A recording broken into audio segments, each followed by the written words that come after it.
This is Mirage. Mirage makes a living as a travel writer. He loves motorcycling, golf, playing the guitar, and just bumming around. He's decided to travel for a year to find himself.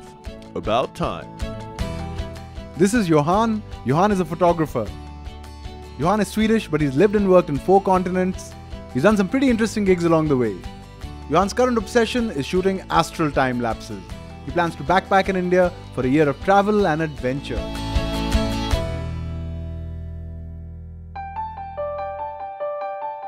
Up and up we go. Our adventures in Kumaon, the eastern half of the North Indian state of Uttarakhand, have reached a peak. Literally in Munsyari, which is as far as motorable roads go in the region. Within a hop, skip and a jump from the panchachuli peaks of the upper Himalayas, it's obvious to Mirage and I that we need to go the last mile, even if that means a grueling 7-kilometer climb up to a place called Khaliya top. Everyone we've spoken to in Kumaon about this trek has chuckled and given us a thumbs up, as if to say you've got no idea what you're in for. Have we bitten off more than we can chew? Well, the clouds have been gathering all morning, and the signs look ominous. You want to have some breakfast? Yeah, let's eat something, hey. Look at that, man. Wow. I don't think I've ever had breakfast sitting in a place like this. Okay. Good brekkie spot, huh?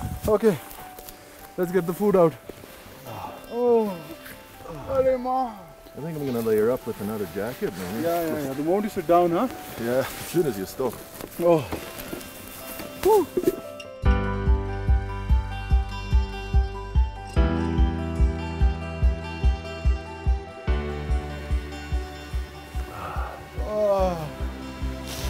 Wow, man.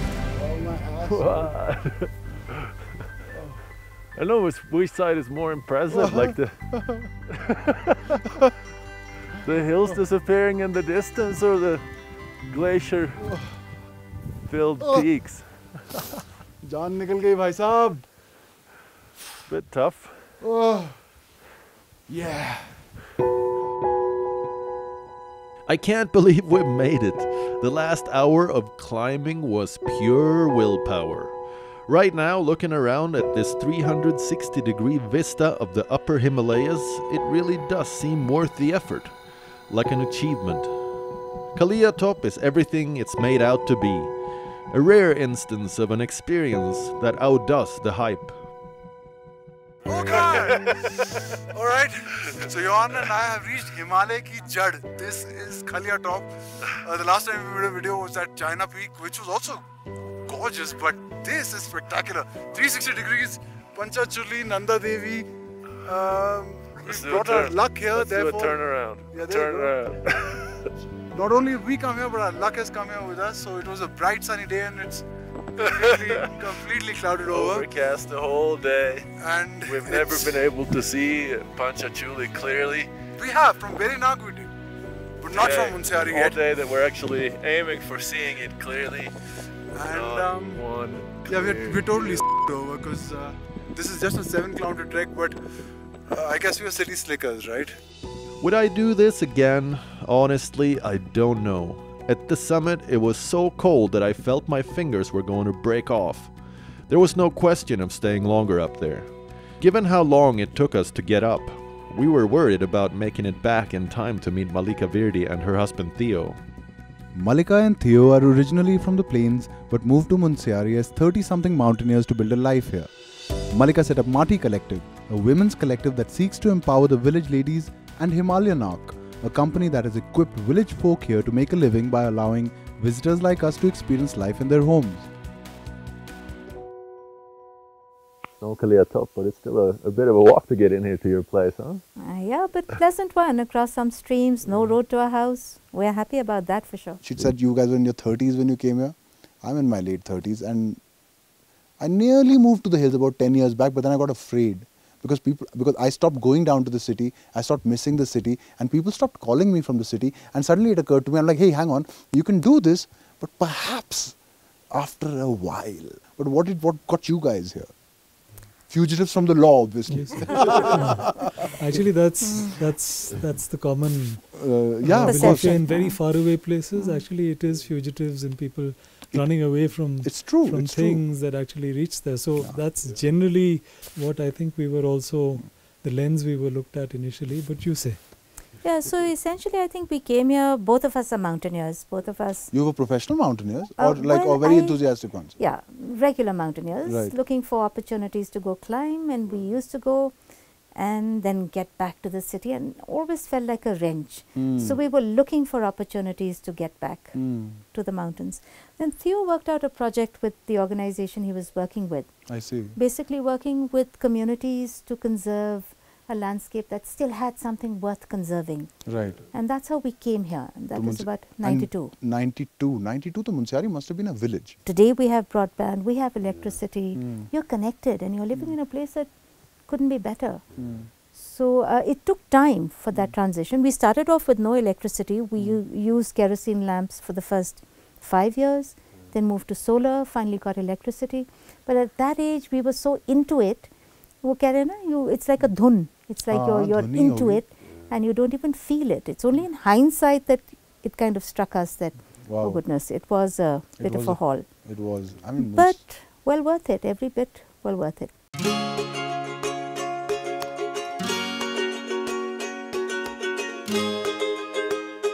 Mirage and I are staying in Sarmoli village.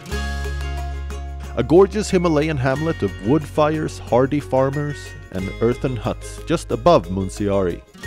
We've checked into different homestays. It really trumps a hotel experience, and I really feel like I've got a sense of the community living here.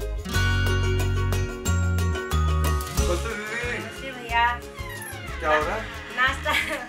नाश्ता तैयार है? हाँ तैयार है। भाई थोड़ा ना मैं मुँह हाथ धो के आता हूँ। चलेगा 5-10 मिनट में आता हूँ। हाँ ठीक है भैया। My host Rekha has been lovely and has served up some seriously delicious local fare.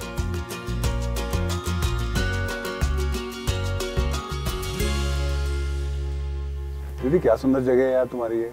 हाँ भैया हमारा मुंशियारी बहुत अच्छा जगह है। बहुत सुंदर है। तुम्हारा घर भी ये बहुत सुंदर है भाई। क्या दृश्य दिखता है यहाँ। सुबह में उठा, मैंने अपने पर्दे हटाए और सीधे बिल्कुल दर्शन हो गया मेरे को। और इसमें तो पैसा भी लगा होगा तुम्हारा काफी। हाँ जैसे पैसा लगा तो बैंक से लोन वोन मिला क्या? तो बैंक से नहीं लिया, हमारा ही संगठन से हमने कोष जमा करके अच्छा। अपने ही ये उसमें से ये हिमालयन आर्क से।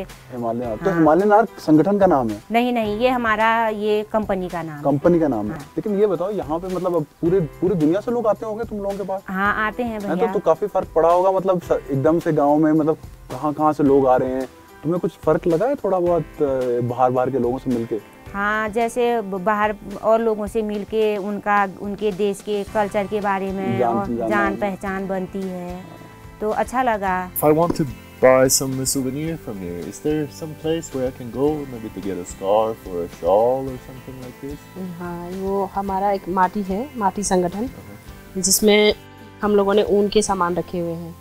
तो अभी जब हम जाएंगे तो देखेंगे उसमें यहीं के गांव के लोकल के लोग यहाँ का ऊनी सामान बनाते हैं, जिसमें मफलर, शॉल और सॉक्स, टोपी, अंगोरा, रैबिट ऊन का। Beautiful, and that's all made up here. It's all made in the village. इधर यहीं गांव के लोग। Oh, okay, wow, and that's great. And if it's made here, it must be really warm. Huh? Yeah, and that's great. So I'm gonna head out over there and go take a walk and then see if I can find Malika. Rekha points me in the direction of the shop that Mati Collective runs. I'm keen to pick up some local handicrafts to go with the scarf I picked up from Nanda Devi. I'm going to catch up with Mirage and see if we can find this place.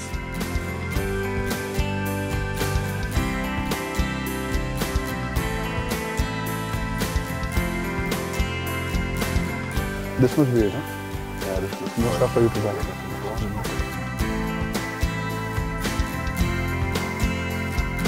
So these are basically shawls that are produced here by a particular community that lives here. And they are called the Bhotia community. They are scheduled tribe by designation, but essentially they used to travel between the plains to the higher mountains with their sheep. So they're like nomads? Well, more transhuman communities, which means they have a fixed migration route and are nomadic. So because they were traveling with their sheep, they also had the skill of working with wool. Right. And what we as a collective, so we are really not the tourism part of our... So this is not Himalayan art? No. So you've stepped into... Sorry, that's how we... I know, I know. That's what we So this is Mati, and Mati is a women's collective. And essentially we are a support group and a crisis intervention group. Support is basically by helping women farmers to sell their produce, for weavers to sell their woolen goods. So this is across 50 villages in this region. People then bring their stuff in. So this is the woolen stuff, but a lot of women are farmers, and women still don't have, are not recognized as farmers simply because you don't own the land. But we feel that women farm and should also have money coming into their hands.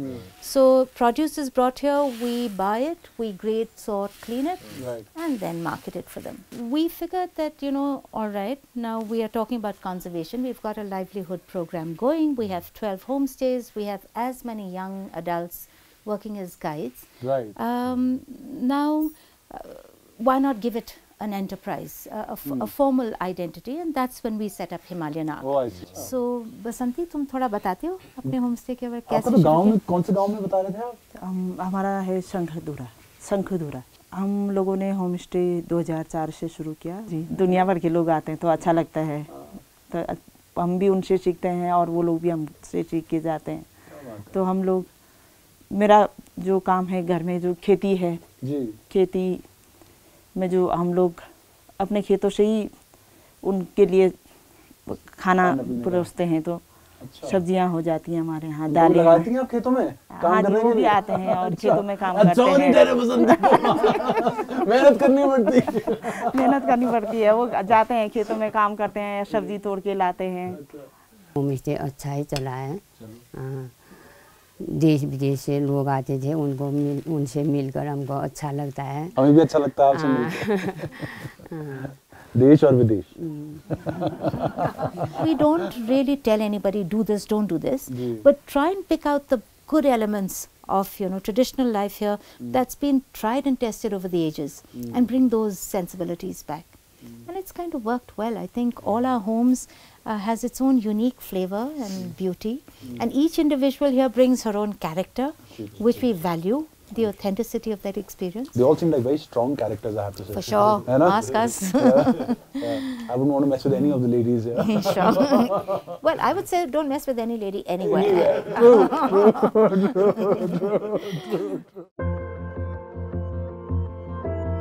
Researching the area, I came up with something unusual. I found out about a man who has come up with an ingenious idea to use pine needles for power generation. We're heading to the Avani organization. The pine needles are collected from the forest floor. They are then brought to a central location where they are shredded into smaller pieces, then brought through a process called biomass gasification. The biomass combusts with less oxygen, basically less air supply, so instead of fully burning, it turns into combustible gases through a pyrolytic process. These gases are then cleaned through a series of filters, and in an ultra-clean mode it is fuel for an engine, which then turns an alternator which creates electricity. Then the electricity is synchronized with the same frequency and voltage as the grid, so that it can be pumped into the electricity grid, which then goes out to the villages. The process also gives about 15% of residual charcoal, which can be used as a soil enricher, or in this case for cooking fuel for the women in the village. So Rajneesh is going to meet us here, he said. Yeah. So look at this place, huh? Beautiful, huh? I like the color, huh? Yeah, gorgeous. Oh, that must be him. Is that him? There he is, man. The star of the show. Hey, how you doing, Johan? Hi. Miraj? How do you do? My name is Miraj.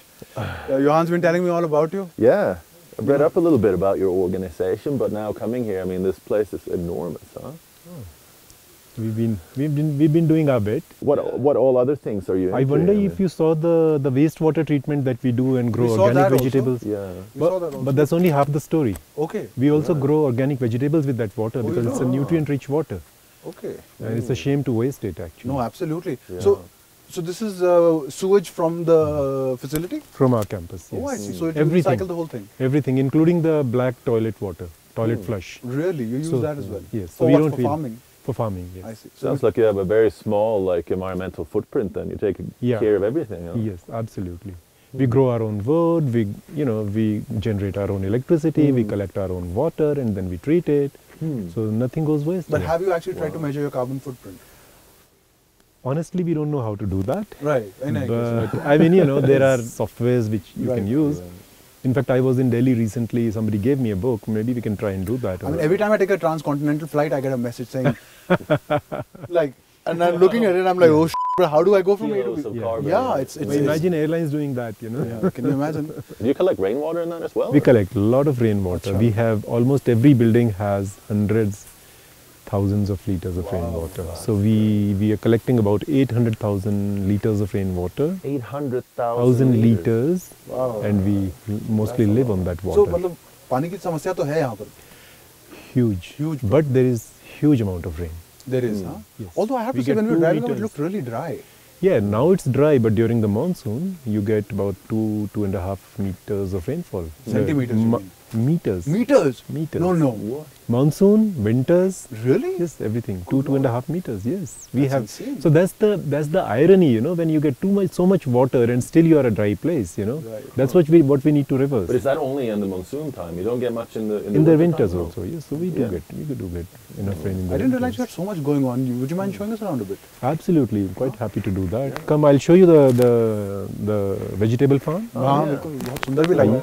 Please. Hello, cow.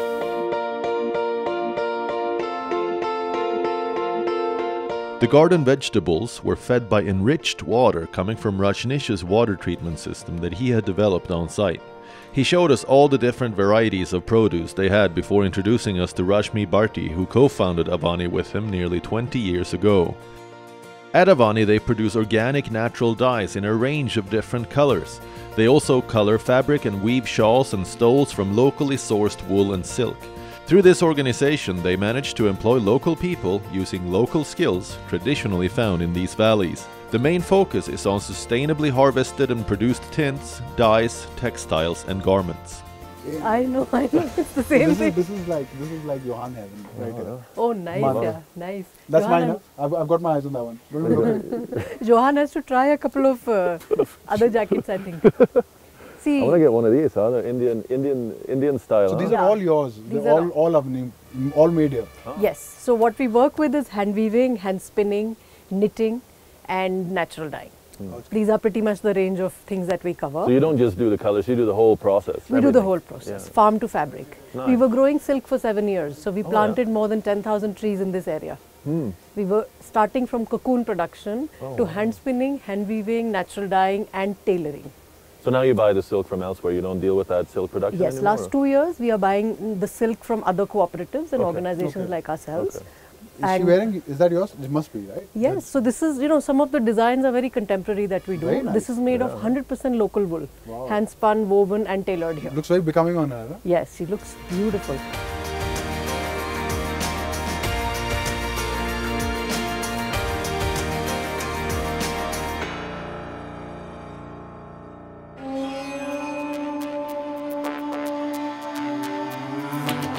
I'll admit the first time I heard about this NGO when Jivan, the painter in Kasardevi, told me he'd painted a mural at their facility. Then we found SOS Organic soaps and creams at the Munsyari homestays, and Miraj mentioned that he had heard about Amrita and Santosh, who run SOS from his friend Bobda in Kasardevi. Just seemed like the universe was sending us subtle signs, impelling us in their direction. When I realized that SOS is based in Chitaipant village just short of Almora and on our way down to the plains, then the decision was made for us.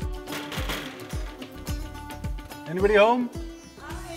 Hello. I'm Miraj. We spoke over the phone. Yes. Johan. Amrita, hi. Thank you for seeing us. Please. This way? Yes. After you.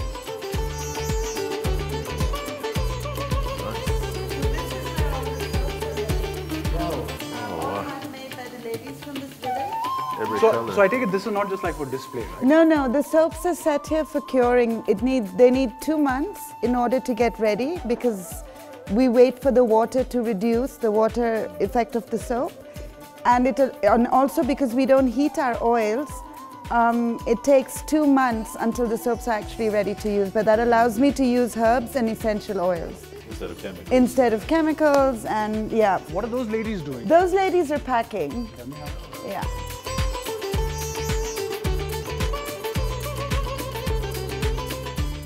Amrita insists that the workers don't put in more than 6-7 hours so that their work doesn't impact their household chores and their quality of life. There's no attempt to scale up production or derive maximum profit. These flour mills, which are used to mill both regular and gluten-free grains, are unique in ways that go beyond the organic aspect. The stone which drives the machine is in fact a piece of a meteorite. The machine, which crushes the grains using friction and a centrifugal force, was developed using research by Austrian scientist Schauberger. Amrita says that the man to talk to about Schauberger is her husband Santosh. After almost a month in Kumaon, Mirage and I have no scruples in inviting ourselves over and inflicting our trying company on unsuspecting hosts. Mirage, you should have come with me to that mill, man. They have some kind of special machine in there. I'm not really sure. It doesn't really look like anything I've seen before, but it is a flour mill. It's something else. It's something. There's more action going on than just your regular standard mill. Why don't you tell us a bit about what is that? You know about the mill? Yeah. We got that mill from Germany. Yeah. And it has been developed by a man after the Second World War, when they had lots of orphans in the country. After the war, there were many children who needed food. There wasn't enough food. So the guy was working on a mill which could create the highest quality of nutrition. And the mill is actually not two stones rubbing each other and creating heat. It's a single stone. Let me understand this. So this stone sort of... The stone doesn't move. Doesn't move. The stone is stagnant, is static, and the wind is blowing the grains past that stone. So the grains rub against the stone. There's what a creates vortex. the wind? It's a fan. It's a high-speed fan. So because of the centrifugal force, the grain blades against the stone. Yeah. Yes. And then after a certain point, the flour is being lifted with that wind into a huge vertical bag. Okay. And there's no temperature involved. It's only 36 degrees, 35 degrees when we measure it. There's no heat generated. And so the nutrition doesn't get destroyed. Why SOS? Well, sharing organic standards, and also SOS because wake up call, guys. Such as like clean water, clean air, yeah. you know, I mean, look clean at food. Exactly. So you have all the money in the world and you're breathing through a gas mask. I mean, how is that a quality of life? What about power generation? Power generation, well, we have partly solar panels, but I don't think they're in the right place because we have loads of trees. So we're thinking of moving it down to another location where that gets better access to sunlight. Yes. So then we don't want to cut the trees just to have more sun. Yeah, exactly. That would be kind of going against your Yeah, exactly. Like you'd love some more sun, but yeah. But yeah, I'm not going to chop But off we all love the trees, and the birds need the trees. Is that a date important to you guys? Yeah, the millennium is very important because Osho said if we don't make it until the end of the century, it's going to be finished with mankind. And the way we are going at the moment, we're destroying everything. Our rivers are destroyed, our affluence goes into the Yamuna. You know, we are destroying all the forests, we're cutting all the trees. We have no understanding that this nature is required for us to live. You only have this understanding because you're living in nature. In the cities, everybody is divorced from nature. So there is no understanding of what you're losing. Like kids look at animals on television screens and in books, and then, well, if it goes extinct, what difference does that make? They can still look at it on a television screen. So, you know, I think... You know, Masanobu Fukuoka, an enlightened farmer from Japan, said, the further humanity goes away from nature, the more ill it will get, the more sick it will be. And this is at the moment our phenomenon. We're going so far away from nature, and then the sickness is coming. Cancer is coming, and all these terrible civilization diseases are coming. Yeah, now the so-called lifestyle diseases, the very fact that you call a disease a lifestyle disease. The idea is to show that it's possible to live in rural India with all your creativity and, you know, happiness, and you don't need to live in a city for that. You know, people think they need to be in a city to be happy. It's not required. You can live in a village in a very, very happy life. You have good air, good water, you have time to think, you have time to read a book, you have time to talk to your friends. You don't have to carry a mobile all day long. because you don't need GPS. You know, you find your way even without a GPS here. You know. How do you have like a really decadent night out here? Decadent? Are you kidding? You could hang out with the leopards. That's very decadent. That's pretty decadent. Mirage doesn't know what we're doing next, and I want it to be a surprise. He knows a lot of people in these parts, but he's got no idea who Kanishka Sharma is. We're going, believe it or not, to a Shaolin dojo.